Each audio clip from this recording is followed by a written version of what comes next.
Bienvenue tout le monde dans l'édito avec Simon Rochelot. Simon, aujourd'hui, tu voulais nous faire entendre une clip. En fait, c'est une clip de Farnell Morissette Oui. que les gens connaissent peut-être. Ben, peut-être pour mettre la table, peux-tu expliquer un peu qui sont les gens qu'on va voir dans la clip comme intervenants, puis qu'est-ce que Farnell vient faire là-dedans, puis on va la faire jouer tout juste après, là. Ben, au tout, c'est une vidéo assez courte. Au tout début, on a un petit clip de quelques secondes de François Legault qui dit que tout ce qu'il fait actuellement, là, en lien avec la confrontation avec les médecins, c'est pour le bien commun.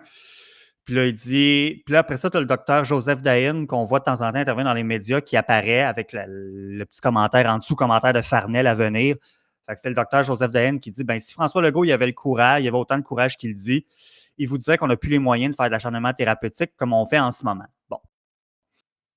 Et là, après ça, tu as Farnell Morissette qui vient commenter sur la déclaration de Joseph Dahy. En tout cas, à mon humble avis, c'est assez saucé, puis je voulais en parler avec les auditeurs aujourd'hui, là.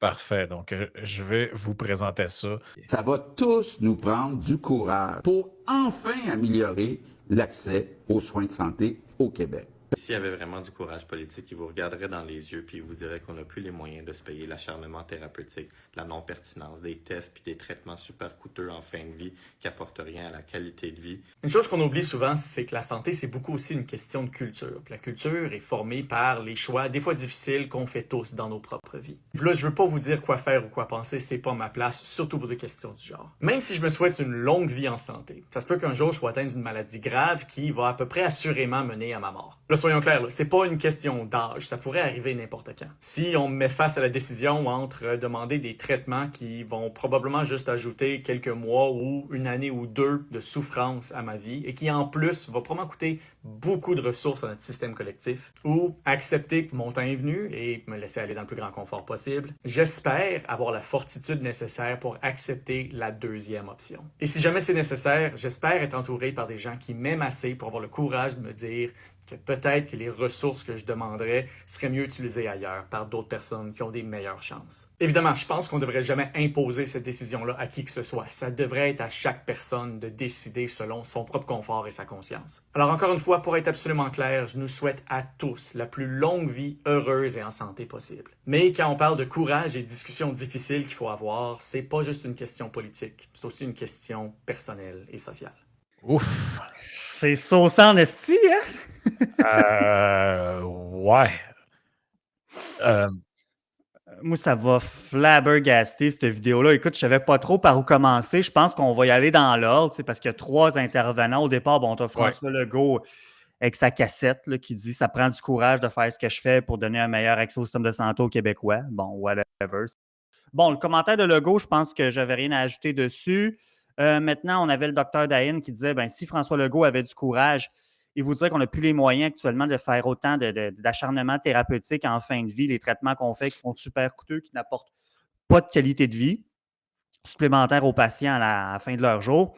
Puis ça, là-dessus, j'ai pas de problème avec ce discours-là. J'ai déjà eu des discussions avec des médecins. Moi, il y en a un qui m'a dit à un moment donné, au début de la pandémie, rappelez-vous quand tout le monde, on capotait embarré chez nous, qu'on voyait les body bags en Italie et tout, puis il disait, tu sais, il y a une affaire, par exemple, sans minimiser ce qui se passait à l'époque, il disait, tu sais, en Italie, sont reconnus en Occident pour être sur l'acharnement thérapeutique. Ils ont une population vieillissante, certes, ce qu'on savait déjà, mais encore plus qu'ici, encore plus que dans d'autres pays de l'Occident, sont vraiment forts, eux autres, sur étirer les soins en fin de vie sur du monde que, tu sais, il n'y a plus d'espoir de rémission, de guérison, puis de retour, finalement, à une vie correcte, là, tu sais.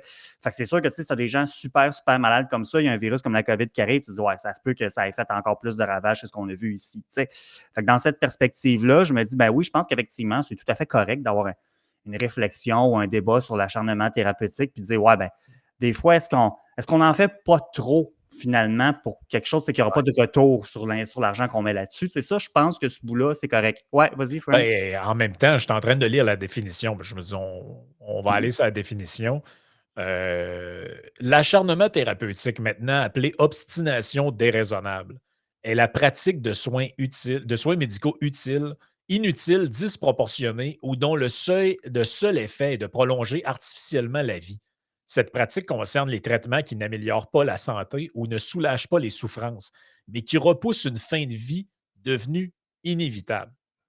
C'est parce que là, selon cette définition-là, là, Si vous êtes un oncologue, puis qu'il y a quelqu'un dans votre bureau, puis le pronostic, c'est qu'il y a des très fortes chances d'être mort dans 5 ans s'il ne fait pas de chimio. C'est quoi? Tu lui dis que ben, à cette heure, on ne fait plus d'acharnement, puis il te reste 3 mois à vivre, mange la merde. Ben là, effectivement, si on y va sur une interprétation rigoureuse comme celle-là, ça peut soulever des problèmes. Tu sais, je nie pas que ça peut pas soulever de problème. La question, c'est où est-ce que l'acharnement, où est-ce qu'on dépasserait la lumière de comme, où est-ce qu'on dépasserait la frontière de comme me dire, OK, on fait des traitements, on essaie de prolonger ta vie, de donner plus de temps que ta famille, etc. Ou ben non, ça devient, c'est rendu too much en quelque sorte.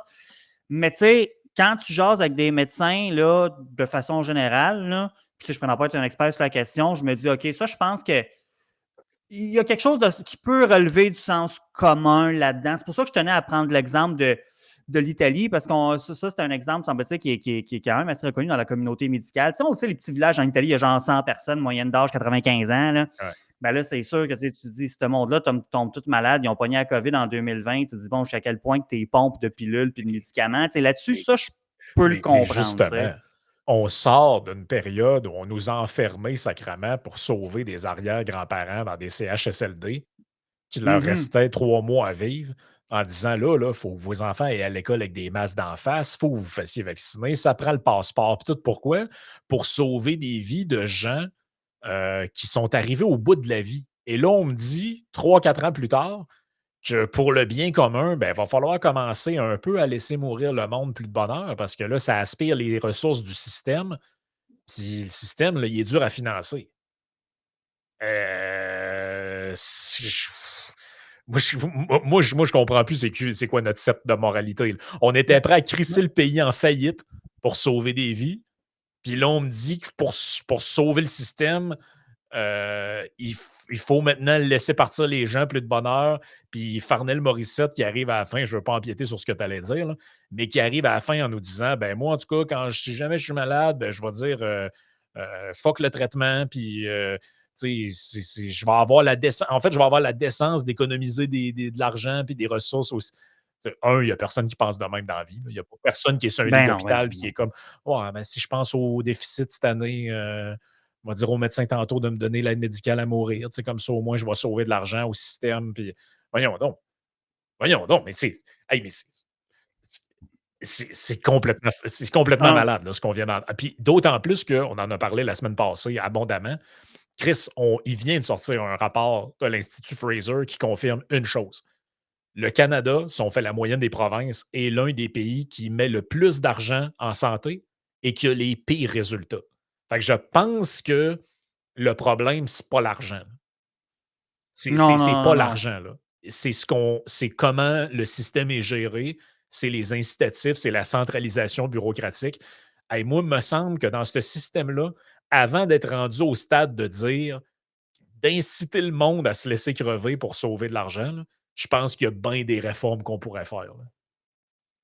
Ben, tout à fait. Puis je pense que ce que tu amènes là, ça fait un bon pont avec ce que Farnell Morissette disait. Puis je vais dire rapidement qui est Farnell, mais avant d'oublier, je tenais à dire, ça me rappelle, tu sais, au Royaume-Uni, pendant la COVID, le slogan, tu sais, nous, c'était quoi, nous, ici? C'était comme on prend soin de soi ou on prend soin de nous, on en fait la même. Mais au UK, c'était Protect the NHS. C'est pour National Health Service. C'est comme le ministère de la Santé là-bas. Pensez une seconde, c'est pas protégez-vous, protégez grand-maman, c'est Protect the NHS. Protéger la structure, protéger le système. Là, ils vont nous dire, là, ils vont nous dire, ah, mais oui, mais c'est parce que c'est le système qui vous sauve la vie. Non, c'est pas. Le but, c'était pas de sauver les citoyens, c'était de sauver le système. On sait que le Royaume-Uni, c'est rendu de plus en plus une société dystopienne, là, mais là, calique. Malade, t'en parles là. C'est malade, fait que c'est ça. Fait que là, c'est ça. Fait que là, Farnell Morissette, ben, c'est ça, c'est un commentateur, je dirais peut-être même jusqu'à dire influenceur québécois, est assez populaire sur TikTok, entre autres. Tout ce que je sais, c'est un ingénieur et avocat. C'est intéressant. Lui, j'ai pas réussi à le trouver sur le bottin des avocats du barreau du Québec, mais de ce que j'ai compris, lui, il était avocat pendant 5 ans dans une firme à New York. Fait que c'est peut-être plus là-dedans là, qui a été diplômé, qui a pratiqué. Je me rappelle plus trop où est-ce qu'il a pogné son diplôme d'ingénierie, mais en tout cas, c'est un gars, manifestement, c'est pas un 2 de pique. Là, il y a des diplômes, il y a connaissance de travail par le passé et tout et tout. Mais je veux dire, son commentaire ici, je veux dire, il a tout à fait le droit de l'exprimer. Moi, je suis à 100% en faveur de la liberté d'expression, mais j'étais juste. Je trouvais que ça méritait d'intervenir aujourd'hui pour dire, ouais, attends un peu, on est-tu vraiment rendu là dans le spectre de la réflexion au Québec? C'est vraiment protect the NHS Ben, all over again. là. c'est qu'en fait, moi, ce que je trouve, c'est que ce qu'ils viennent de dire là, les 2 intervenants d'une certaine Mhm. manière, parce que la conclusion logique de ça, là, c'est que le rôle du système, c'est de sauver des vies, OK? Ouais. Donc quand quelqu'un est malade, tu dois lui offrir les traitements qui ont le plus de chances possible d'améliorer sa condition de vie, puis tout ça. Évidemment, bon, le principe de moi, l'acharnement thérapeutique, dans ma tête à moi, ce que ça voulait dire, c'est tu as quelqu'un de 90 ans qui vient de faire un arrêt cardiaque, tu as essayé de le réanimer, il est revenu, il a refait un arrêt cardiaque, à un moment donné, t'arrêtes, là. Mhm, mhm. C'est ça l'acharnement. Tu Ouais, sais, je me disais, bon, mané, c'est trop, là, ça devient de l'acharnement. Puis c'est pour ça que des gens signent des refus de traitement, là, tu sais, exact, si jamais exact. il y dans les dernières volontés, ce genre de truc-là. Eux, c'est pas vraiment vers là que ça s'en va, là. Ça s'en va vers comme la normalisation de l'aide médicale à mourir Ouais, comme pratique de délestage. oui. Moi, c'est ça qui me fait le plus capoter, c'est que c'est quelque chose qui n'existait pas au Québec. La vie, c'était, entre guillemets, sacré. On devait soigner tout le monde. Puis oui, ça allait trop loin, peut-être, dans un certain sens, qu'on gardait du monde esti, dans des conditions atroces parce que c'était pas légal de mettre Mhm. fin à leur souffrance. Mais là, on est rendu, genre, la capitale mondiale, le Canada, de l'euthanasie. Et là, on s'enligne déjà dans le discours de ben là, il n'a pas assez, là. Puis de toute façon, ce point-là montre un peu ça. C'est-à-dire que si c'était vrai ce qu'ils disent, là, puis que ça aidait le système, puis tout, on les verrait, les résultats. Parce Mhm. qu'il y a des milliers de personnes par année maintenant qui engorgent plus le système parce qu'ils le demandent de leur plein gré qu'on mette fin à leur souffrance. Ça, c'est plein de monde de moins dans les ailes de soins palliatifs puis de toutes ces affaires-là. À ce que je sache, ça n'a pas l'air d'avoir sauvé financièrement le réseau. Fait que là, ça va en prendre combien là, de monde qui font des sacrifices pour. Ben oui, mais en Ben, fait, moi, c'est je trouve ça. ça capoté, man. C'est complètement capoté. C'est un peu comme si tu disais au monde, ben là, le système d'éducation, là, ça coûte cher, tout ça. Vous pourriez faire un effort puis pas envoyer vos enfants à l'école. Tu sais, tu te dis, mais c'est quoi cette vision-là? On se dote d'un système de santé, c'est pour soigner le monde, nonobstant de ce qu'ils ont. Puis, tu sais, je comprends que tu n'installes pas une prothèse de hanche à un monsieur de 98 ans, Non. mais à un moment donné, tu ne peux pas inciter le monde à dire, ben là, puis encore là, je comprends, là, il dit qu'il ne recommande pas ça, puis que c'est juste son opinion, d'accord, je ne fais pas de procès Ouais, mais il y a quand d'intention. même un aspect Et- de. Tu sais, je veux pas l'imposer, mais hein, tu sais, si vous êtes altruiste, si vous êtes. Parce que Ouais, c'est c'est le ça. badré de vertu, ça, là, en réalité. Tu sais. Je veux pas l'imposer, mais hein, tu veux pas. Si vous avez une grandeur d'âme, faites-le donc. tu sais. Ouais, puis l'autre point là-dedans, c'est tu as travaillé toute ta vie, tu as Oui, j'y payé des pensais. impôts, t'as payé des impôts, mais Chris, si à 75 tu es malade puis tu es sur un lit d'hôpital, j'espère que tu vas avoir la grandeur d'âme de dire arrêtez ça là, il n'y a rien à faire, puis tu sais, laissez-moi partir ou aidez-moi à partir. Voyons donc, c'est quoi dans le fond? Dans le fond, ce système-là, c'est une fraude. Là. C'est Chris, c'est une Ouais. assurance maladie, mais tu sais, quand ça fait pas, on te fout sur une liste d'attente pendant 3 ans. Puis quand tu vas être vieux puis malade, ben, on va te faire comprendre que si tu étais une bonne personne intentionnée, puis tu pensais un peu aux autres, là, puis tu arrêtais de prendre les ressources des autres, ben, tu sais, hein, tu comprendrais que faut que ça arrête.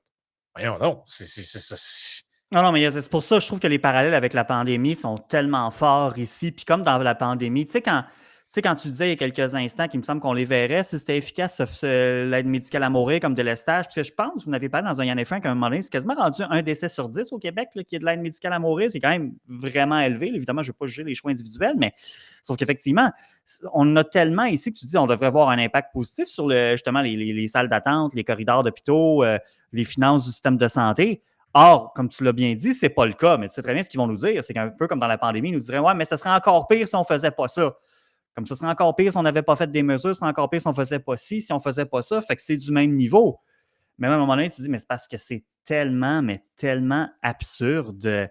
Puis c'est parce que c'est cet acte de contrition-là qu'on te demande de finalement que tu sais, tu dois quelque part te sacrifier pour sauver le système, alors qu'effectivement, comme tu disais, tu peux avoir payé des taxes et des impôts toute la vie, tu peux avoir créé. Puis je veux pas faire une hiérarchie là-dedans de genre, je sais pas, tu es un entrepreneur, tu as créé des centaines d'emplois versus si tu avais un petit job au salaire minimum, tu as payé pas beaucoup d'impôts, fait que tu sais, tu vas avoir droit à moins de soins ouais, c'est ça.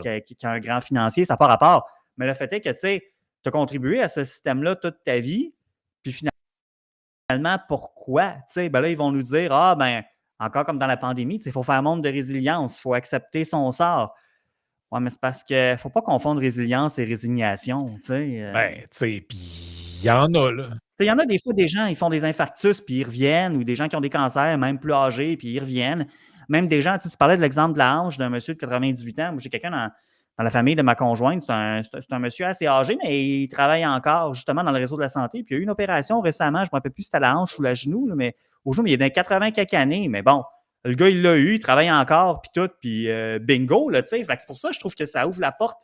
C'est tellement, mais tellement une pente glissante, là. Ben, écoute, il est sorti pas plus. En fait, c'est la semaine passée, un article dans le journal Le Soleil. C'est rare que je les cite positivement. C'est-à-dire, je pense que c'est bon ce qui a été fait. Je ne veux pas rentrer dans les détails, là, mais vous allez comprendre rapidement. Ça s'appelait Médical à mourir, ça vous dit? Écrit par Mylène Moisan du Soleil. Nicolas attendait tranquillement la visite chez lui d'une travailleuse sociale. Il pensait qu'elle venait pour évaluer ses besoins en soins à domicile.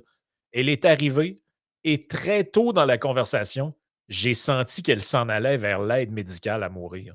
Oui, exact, exact. Puis, tu sais, quand tu parlais, tu sais, puis en plus, parce que je trouve qu'encore une fois, ici, on cible tellement, mais tellement pas les bonnes cibles. C'est quasiment de la diversion en réalité. Puis, je ne veux pas prêter d'intention à Farnell Morissette ou quoi que ce soit, mais c'est juste que tu dis, attends, poussons la réflexion plus loin. Que ce soit le déficit tu sais, les problèmes de finances du système de santé ou le déficit de l'État québécois au sens plus large, il vient de où? Il vient du tant que ça de l'acharnement thérapeutique? Puis c'est vrai, là, toutes les statistiques là-dessus le démontrent que ça coûte cher les soins en fin de vie. Là, on en convient. Mais est-ce que c'est de là que vient le déficit ou c'est pas plutôt, je ne sais pas moi, les centaines de millions de dollars en subventions niaiseuses à je ne sais pas trop quoi, lithium, puis à Norvolt, puis à ci, puis à ça?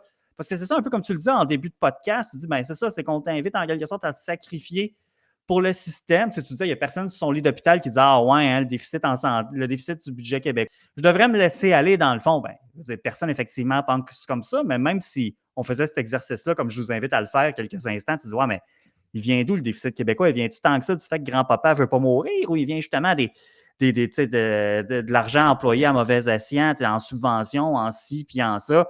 Tu sais, j'écoutais la semaine dernière à Radio Pirate, tu as eu un médecin qui était genre dans le syndicat des médecins omnipraticiens, puis il disait que depuis que la CAQ est au pouvoir, ils ont rajouté 3500 cadres en santé. Il y en avait 9000 à l'arrivée de la CAQ en 2018, là, ils en ont rajouté 3500 de plus. Puis là, tu dis, il a pris un chiffre très conservateur, je vais reprendre son chiffre, même si je pense que c'est plus élevé que ça, mais il disait, mêlez en moyenne à 100 000 $ par année ces cadres-là avec le fonds de pension, les avantages sociaux, puis tout. Tu es quand même rendu à 3,5 milliards.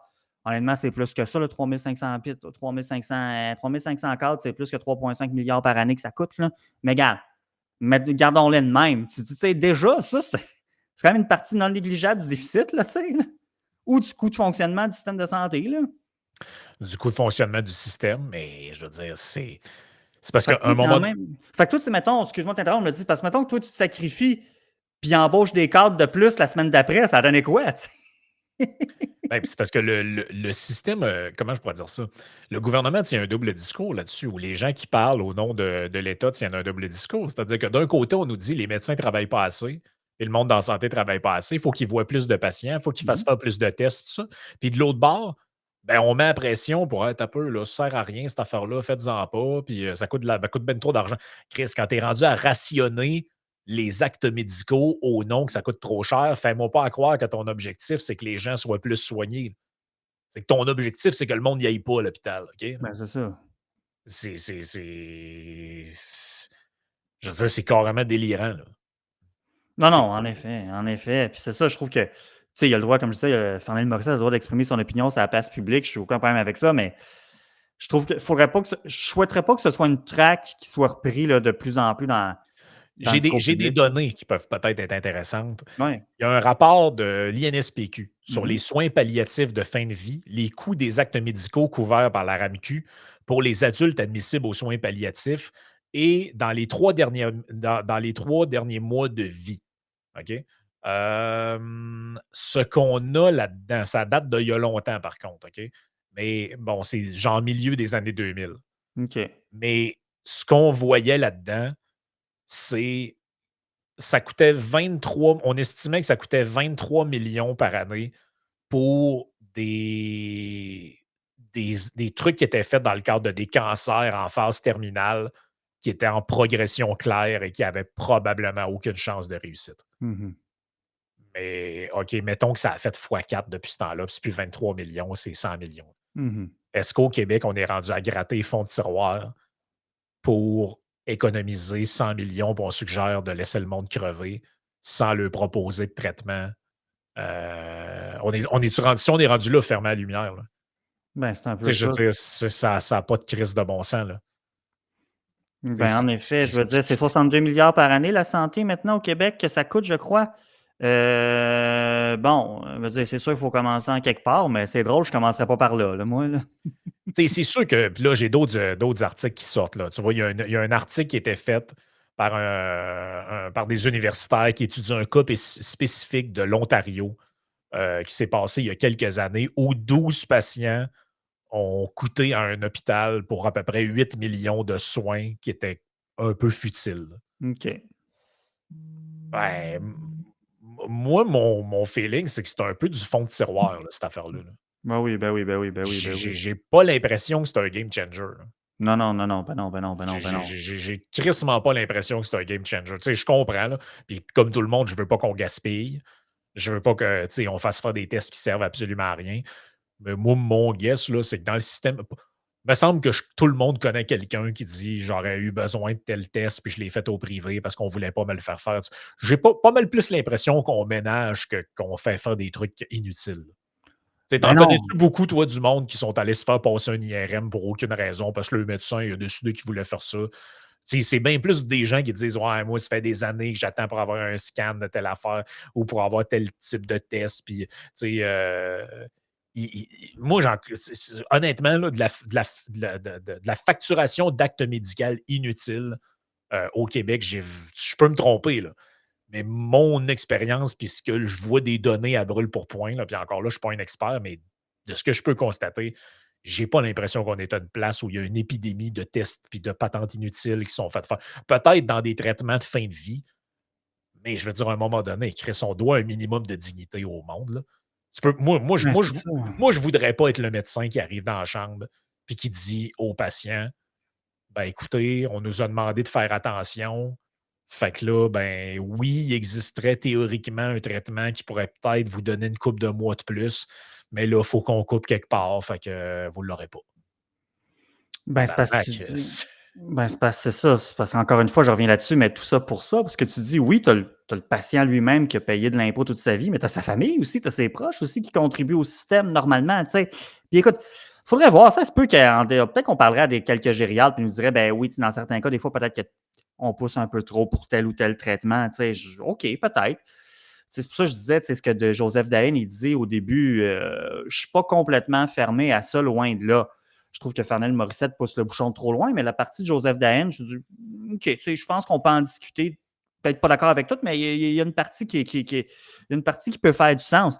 Mais comme tu disais il y a quelques instants, justement, c'est parce qu'il faudrait pondérer, je ne sais pas si on a du data là-dessus, mais pondérer, OK, ce qu'on jugerait, puis encore une fois, une part de subjectivité, d'acharnement thérapeutique, c'est de superflu sur des patients en fin de vie, indépendamment de leur âge, versus justement les gens qui disent, ben là, moi, je suis membre d'une clinique privée, je paye des taxes, des impôts, ça me fait chier, payer de la clinique privée par-dessus, mais je ne veux pas attendre ou quand ça urge ou quoi que ce soit, puis bon, j'y vais, tu sais, j'ai moyen d'y aller, j'y vais. Fait qu'en quelque part, il y a déjà une forme de délestage volontaire d'une certaine façon, des gens ben oui. qui payent avec leur argent parce qu'ils ne veulent pas payer avec leur temps, tu sais. Mais on l'a-tu la preuve que le système public, c'est un système de rationnement? Là? Regardez dans quel genre de débat qu'on est rendu. Ben oui, ben oui. C'est un système de rationnement des soins. Là. Dans un système d'assurance où les gens ils ont une couverture, il n'y a pas personne qui pose ce genre de questions-là. Ben non. Voyons donc. Puis c'est drôle, hein? Nous autres, là, les méchants de la certaine droite de Québec, à cas libertarien, à cas toutes tous les mots pas gentils qui viennent avec ça, là, tous les sobriquets méchants. Là. Quand on propose des changements, on se fait tout le temps dire qu'on va couper les services aux citoyens. Ça a l'air que c'est épouvantable. Y a-tu pire coupage de services aux citoyens que le suggérer qu'ils devraient se laisser mourir? Bon, ben, on a des petits problèmes techniques du côté de Simon. On s'excuse. On avait l'intention de parler de General Motors et Stellantis qui ont déplacé leur production de véhicules aux États-Unis en raison des tarifs, la crise que Doug Ford a faite avec ça, les contre-tarifs appliqués par Ottawa, tout ça a amené évidemment à la fameuse publicité de l'Ontario. Je ne sais pas pourquoi ils sont allés de ce côté-là. Mais on fera ça dans le cadre d'un prochain épisode, je pense, parce qu'on a des, des petits pépins techniques aujourd'hui. Donc, ben, merci tout le monde d'avoir été là et on se reparle très bientôt.